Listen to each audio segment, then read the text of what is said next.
Capítulo cuarto. Una historia que continúa. El siglo de la doctrina social de la Iglesia. 82. La aceleración de las transformaciones tecnológicas y sociales de los últimos 2 siglos, llena de trágicas contradicciones, no solo ha sido sufrida, sino también afrontada y pensada por los pobres. Los movimientos de trabajadores, de mujeres y de jóvenes, así como la lucha contra la discriminación racial, han dado lugar a una nueva conciencia de la dignidad de los marginados. También el aporte de la doctrina social de la Iglesia tiene en sí esta raíz popular que no se debe olvidar. Sería inimaginable su relectura de la revelación cristiana en las modernas circunstancias sociales, laborales, económicas y culturales, sin los laicos cristianos lidiando con los desafíos de su tiempo. A su lado trabajaron religiosas y religiosos, testigos de una iglesia en salida de los caminos ya recorridos. El cambio de época que estamos afrontando hace hoy aún más necesaria la continua interacción entre los bautizados y el magisterio, entre los ciudadanos y los expertos, entre el pueblo y las instituciones. En particular, se reconoce nuevamente que la realidad se ve mejor desde los márgenes y que los pobres son sujetos de una inteligencia específica indispensable para la Iglesia y la humanidad. 83. El magisterio de los últimos 150 años ofrece una auténtica fuente de enseñanzas referidas a los pobres. De este modo, los obispos de Roma se han hecho voz de nuevas conciencias, tomadas en consideración para el discernimiento eclesial. Por ejemplo, en la carta encíclica Rerum Novarum 1891, León XIII afrontó la cuestión del trabajo, poniendo al descubierto la situación intolerable de muchos obreros de la industria, proponiendo la instauración de un orden social justo. Otros pontífices también se han expresado en esta misma línea, con la encíclica Mater et Magistra, 1961. San Juan Pablo XXIII se hizo promotor de una justicia de dimensiones mundiales. Los países ricos no podían permanecer indiferentes ante los países oprimidos por el hambre y la miseria, sino que estaban llamados a socorrerlos generosamente con todos sus recursos. El Concilio Vaticano II representa una etapa fundamental en el discernimiento eclesial en relación a los pobres, a la luz de la revelación. Si bien en los documentos preparatorios este tema fue marginal desde el radiomensaje del 11 de septiembre de 1962 a un mes de la apertura del concilio, San Juan XXIII centró la atención sobre el mismo con palabras inolvidables. La iglesia se presenta como es y como quiere ser, como iglesia de todos, en particular como la iglesia de los pobres. Fue pues el gran trabajo de obispos, teólogos y expertos preocupados por la renovación de la iglesia, con el apoyo del mismo San Juan XXIII, lo que orientó el concilio. Es fundamental la naturaleza cristocéntrica, es decir, doctrinal y no solo social, de tal fermento. Numerosos padres conciliadores, en efecto, favorecieron la conciliación de la conciencia, bien expresada por el cardenal Lercaro en su memorable intervención del 6 de diciembre de 1962, de que el misterio de Cristo en la Iglesia es siempre, pero sobre todo hoy, el misterio de Cristo en los pobres. y de que no se trata de un tema más, sino que en cierto sentido es el único tema de todo el Vaticano II. El arzobispo de Bolonia, preparando el texto de esta intervención, anotaba: esta es la hora de los pobres, de los millones de pobres que están en toda la tierra. Esta es la hora del misterio de la Iglesia, Madre de los pobres. Esta es la hora del misterio de Cristo, sobre todo en el pobre. Se perfilaba de este modo la necesidad de una nueva forma eclesial, más sencilla y sobria, que implicase a todo el pueblo de Dios y a su figura histórica. Una iglesia más semejante a su Señor que a las potencias mundanas, dirigidas a estimular en toda la humanidad un compromiso concreto para resolver el gran problema de la pobreza en el mundo. 85.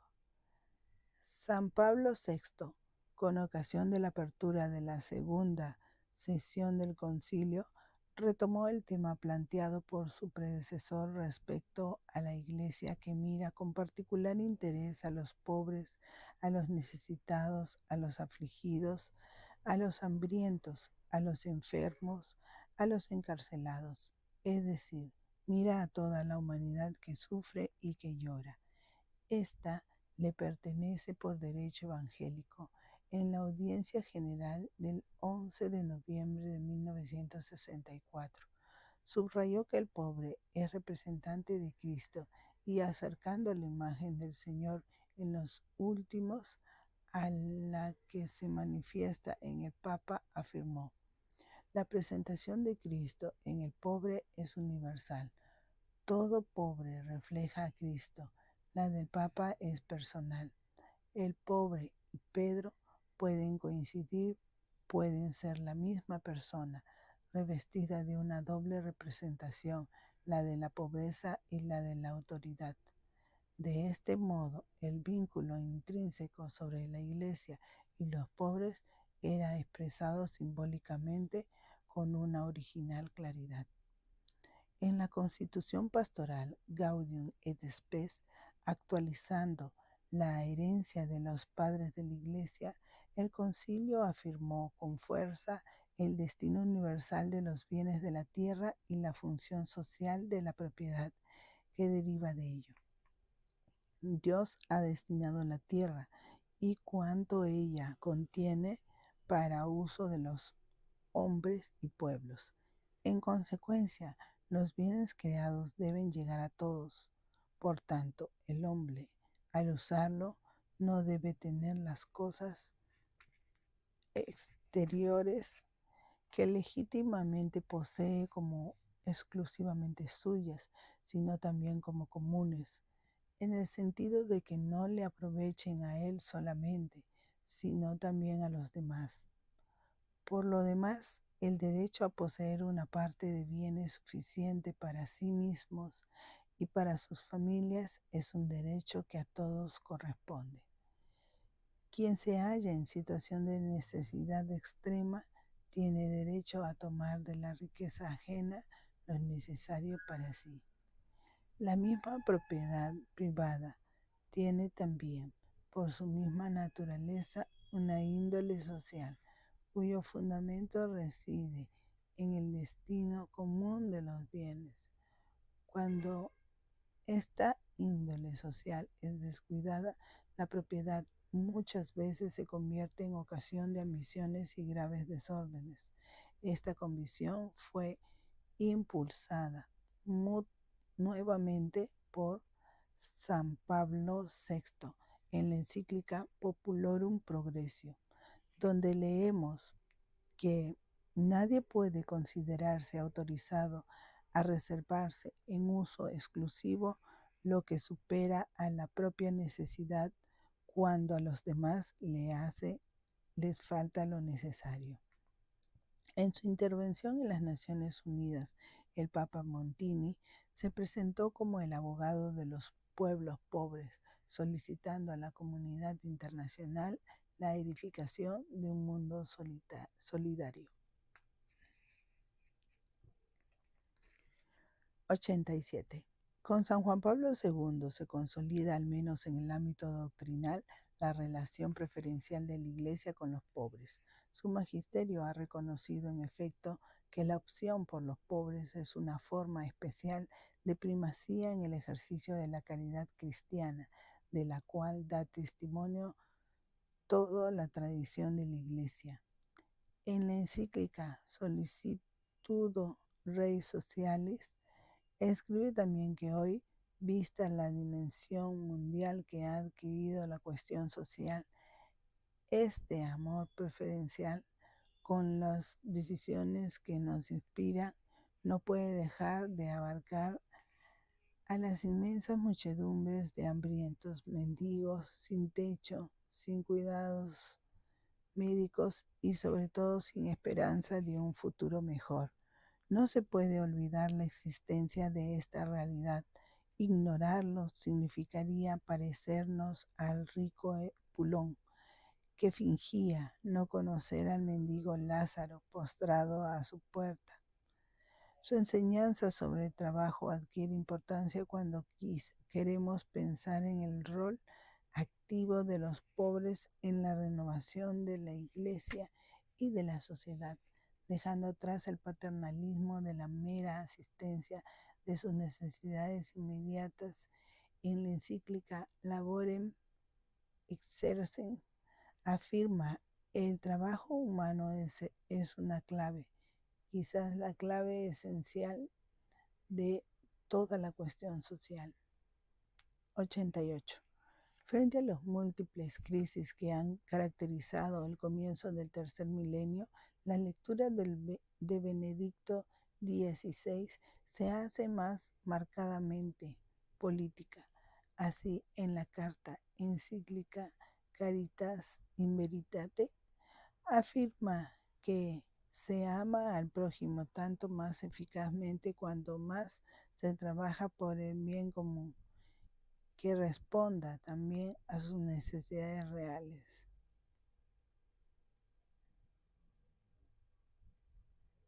Además, observa que el hambre no depende tanto de la escasez material cuanto de la insuficiencia de recursos humanos, el más importante de los cuales es de tipo institucional.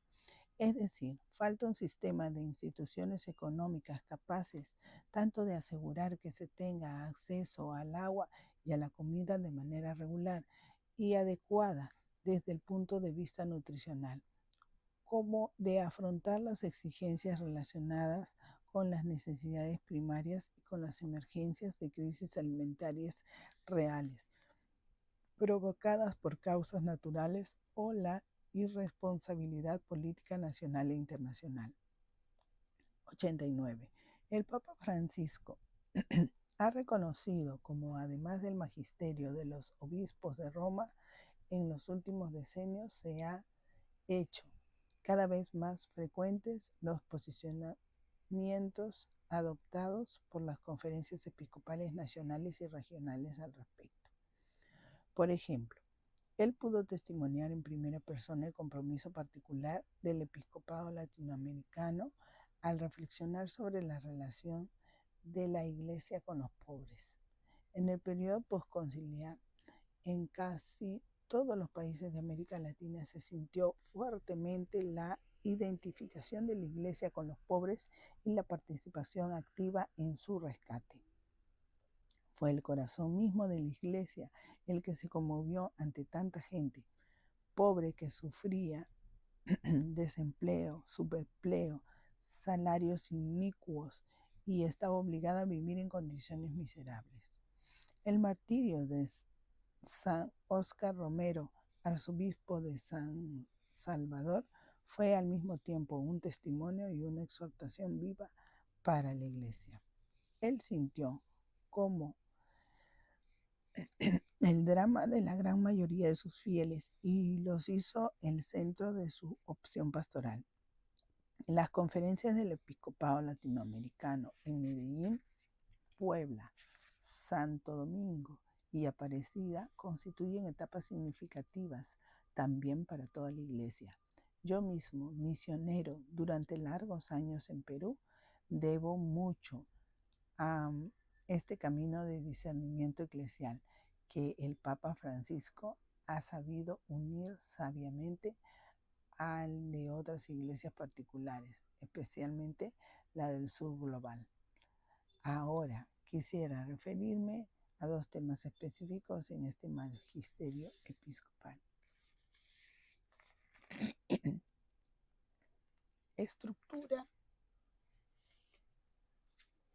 Estructuras del pecado que causan pobreza y desigualdades extremas. 90.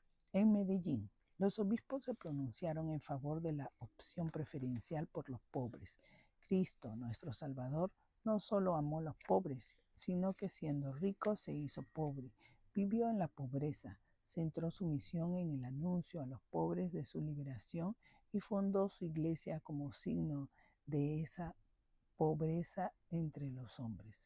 La pobreza de tantos hermanos clama justicia, solidaridad, testimonio, compromiso, esfuerzo y superación para el cumplimiento pleno de la misión salvífica encomendada por Cristo.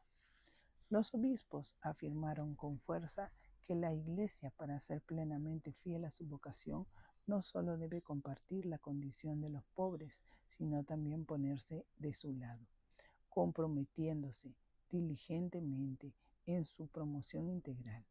La Conferencia de Puebla ante el agravamiento de la pobreza en América Latina confirmó la decisión de Medellín con una opción franca y profética en favor de los pobres, calificó las estructuras de injusticia como pecado social. 91. La caridad es una fuerza que cambia la realidad, una auténtica potencia histórica de cambio. Es la fuente a la que debe hacer referencia todo compromiso para resolver las causas estructurales de la pobreza y llevar a cabo urgentemente. Hago votos, por lo tanto, para que crezca el número de políticos capaces de entrar en un auténtico diálogo que se oriente eficazmente a sanar las raíces profundas y no la apariencia de los males de nuestro mundo, porque se trata de escuchar el clamor de pueblos enteros, de los pueblos más pobres de la tierra. 92. Por lo tanto, es preciso seguir denunciando la dictadura de una economía que mata y reconocer que mientras las ganancias de unos pocos crecen exponencialmente, las de la mayoría se quedan cada vez más lejos del bienestar de esta minoría feliz. Este equilibrio proviene de ideologías que defienden la autonomía absoluta de los mercados y la especulación financiera. De allí que nieguen el derecho de control de los estados, encargados de velar por el bien común. Se instaura una nueva tiranía invisible, a veces virtual, que impone de forma unilateral e implacable sus leyes y sus reglas. Aunque no faltan diferentes teorías que intenten justificar el estado actual de las cosas o explicar que la racionalidad económica nos exige que esperemos a que las fuerzas invisibles del mercado resuelvan todo, la dignidad de cada persona humana debe ser respetada ahora, no mañana, y la situación de miseria de muchas personas a quienes está dirigida se niega de ser una llamada constante para nuestra conciencia. 93. En la encíclica Dilexit Nos, el Papa Francisco ha recordado cómo el pecado social toma la forma de estructura de pecado en la sociedad, que muchas veces se inserta en una mentalidad dominante que considera normal o racional lo que no es más que egoísmo e indiferencia. Este fenómeno se puede definir alienación social. Se vuelve normal ignorar a los pobres y vivir como si no existieran. Se presenta como elección racional organizar la economía pidiendo sacrificios al pueblo para alcanzar ciertos objetivos que interesan a los poderosos, mientras que a los pobres solo les quedan promesas de gotas que caerán, hasta que una nueva crisis global los lleve de regreso a la situación anterior. Ella es una auténtica alienación, aquella que lleva solo a encontrar excusas teóricas y no a tratar de resolver los problemas concretos de los que sufren. Lo decía ya San Juan Pablo II. Esta aliena una sociedad que en sus formas de organización social, de producción y consumo hace más difícil la realización de esta donación y la formación de una solidaridad interhumana. 94. Debemos comprometernos cada vez más para resolver las causas estructurales de la pobreza. Es una urgencia que no puede esperar, no solo por una exigencia pragmática de obtener resultados y de ordenar la sociedad, sino para sanarla de una enfermedad que la vuelve frágil e indigna y que solo podrá llevarla a nueva crisis. Los planes asistenciales que atienden ciertas urgencias solo deberán pensarse como respuestas pasajeras. La falsa La falta de equidad es raíz de los males sociales. En efecto, muchas veces se percibe que de hecho los derechos humanos no son iguales para todos. 95. Resulta que en el vigente modelo privatista, existista y privatista, no parece tener sentido invertir para que los lentos, débiles o menos dotados puedan abrirse camino en la vida. La pregunta recurrente es siempre la misma. ¿Los menos dotados no son personas humanas? Los que nacieron con menos posibilidades valen menos como seres humanos y solo deben limitarse a sobrevivir. De nuestra respuesta a estos interrogantes depende el valor de nuestras sociedades y también nuestro futuro. O reconquistamos nuestra dignidad moral y espiritual o caemos como en un pozo de suciedad. Si no nos detenemos a tomar las cosas en serio, continuaremos así, de manera explícita o disimulada, legitimando el modelo distributivo actual, donde una minoría no cree en el derecho de consumir en una proporción que sería imposible generalizar, porque el planeta no podría ni siquiera contener los residuos de semejante consumo. 96. Entre las cuestiones estructurales que no es posible imaginar que se resuelvan de lo alto y que requieren ser asumidas lo antes posible, está el tema de los lugares, los espacios, las casas y las ciudades donde los pobres viven y transitan. Lo sabemos. Qué hermosas son las ciudades que superan la desconfianza enfermiza e integran a los diferentes y que hacen de esta integración un nuevo factor de desarrollo. Qué lindas son las ciudades que aún en su diseño arquitectónico están llenas de espacio que conectan, relacionan, favorecen el reconocimiento del otro. Al mismo tiempo, no podemos dejar de considerar los efectos de la degradación ambiental, del actual modelo de desarrollo y de la cultura del descarte en la vida de las personas. De hecho, el deterioro del ambiente y el de la sociedad afectan de un modo especial a los más débiles del planeta. 97. Por consiguiente, es responsabilidad de todos los miembros del pueblo de Dios hacer oír de diferentes maneras una voz que despierte, que denuncie y que se exponga, aun a costo de parecer estúpidos. Las estructuras de injusticia deben ser reconocidas y destruidas con la fuerza del bien, a través de un cambio de mentalidad, pero también con la ayuda de las ciencias y la técnica mediante el desarrollo de políticas eficaces en la transformación de la sociedad. Siempre debe recordarse que la propuesta del Evangelio no es sólo la de una relación individual e íntima con el Señor. La propuesta es más amplia, es el reino de Dios. Se trata de armar a Dios que reina en el mundo. En la medida en que Él logre reinar entre nosotros, la vida social será ámbito de fraternidad, de injusticia, de paz, de dignidad para todos. Entonces, tanto el anuncio como la experiencia cristiana tienden a provocar consecuencias sociales. Buscamos su reino.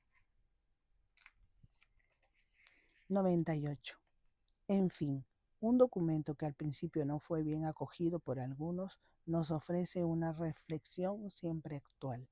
A los defensores de la ortodoxia se dirige a veces el reproche de pasividad, de indulgencia o de complicidad culpables respecto a situaciones de injusticia intolerables y de los regímenes políticos que las mantienen. La conversión espiritual, la intensidad del amor a Dios y al prójimo, el celo por la justicia y la paz, el sentido evangélico de los pobres y de la pobreza son requeridos a todos y especialmente a los pastores y a los responsables. La preocupación por la pureza de la fe ha de ir unida a la preocupación por aportar con una vida teologal integral la respuesta de un testimonio eficaz de servicio al pobre y particularmente al pobre y al oprimido. Los pobres como sujetos. 99. Un don fundamental para el camino de la Iglesia Universal está representado por el discernimiento de la Conferencia de Aparecida, donde los obispos latinoamericanos explicitaron que la opción preferencial de la Iglesia por los pobres está implícita en la fe cristológica en aquel Dios que se ha hecho pobre por nosotros para enriquecernos con su pobreza. En el documento se contextualiza la misión en la actual situación del mundo globalizado, con sus nuevos y dramáticos desequilibrios. Y los obispos en el mensaje final escriben: las agudas diferencias entre ricos y pobres nos invitan a trabajar con mayor empeño en ser discípulos que saben compartir la mesa de la vida, mesa de todos los hijos e hijas del Padre, mesa abierta, incluyente, en la que no falte nadie. Por eso reafirmamos nuestra opción preferencial y evangélica por los pobres. 100.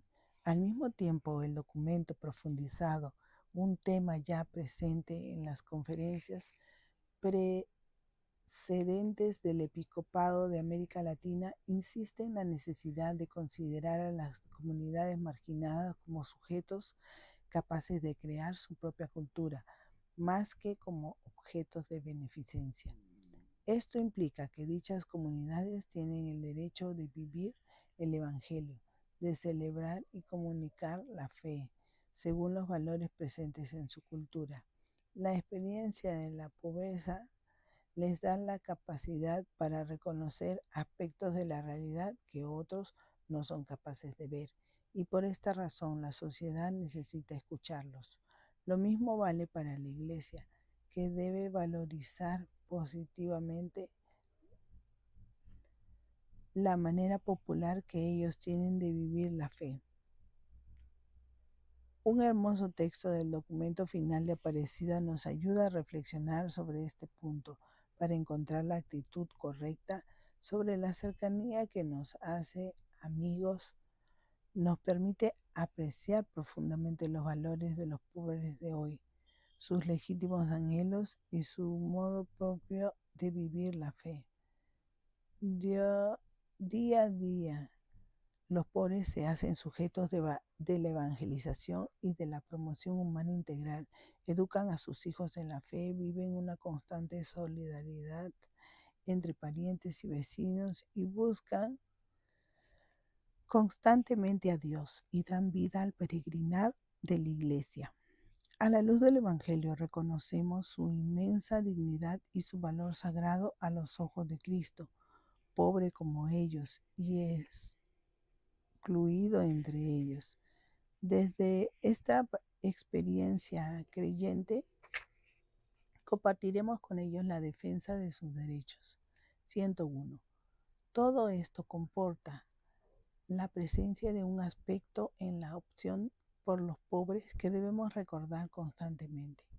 Esta opción, en efecto, exige de nuestra parte una atención puesta en el otro. Esta atención amante es el inicio de una verdadera preocupación por su persona, a partir de la cual deseo buscar efectivamente su bien. Esto implica valorar al pobre en su bondad propia, con su forma de ser, con su cultura, con su modo de vivir la fe. El verdadero amor siempre es contemplativo. Nos permite servir al otro no por necesidad o por vanidad, sino porque él es bello, más allá de su apariencia. Solo desde esta cercanía real y cordial podemos acompañarlos adecuadamente en su camino de liberación. Por esta razón dirijo un sincero agradecimiento a todos los que han escogido vivir entre los pobres, es decir, a aquellos que no van a visitarlos de vez en cuando, sino que viven con ellos y como ellos. Esta es una opción que debe encontrar lugar entre las formas más altas de vida evangélica. 102. En esta perspectiva aparece claramente la necesidad de que todos nos dejemos evangelizar por los pobres y que todos reconozcamos la misteriosa sabiduría que Dios quiere comunicarnos a través de ellos. Crecidos en la extrema precariedad, aprendiendo a sobrevivir en medio de las condiciones más difíciles, confiando en Dios con la certeza de que nadie más los toma en serio, ayudándose mutuamente en los momentos más oscuros. Los pobres han aprendido muchas cosas que conservan en el misterio de su corazón. Aquellos entre nosotros que no han experimentado situaciones similares de una vida vivida en el límite, seguramente tienen mucho que recibir de esta fuente de sabiduría que constituye la experiencia de los pobres. Solo comparando nuestras quejas con sus sufrimientos y privaciones, es posible recibir un reproche que nos invite a simplificar nuestra vida.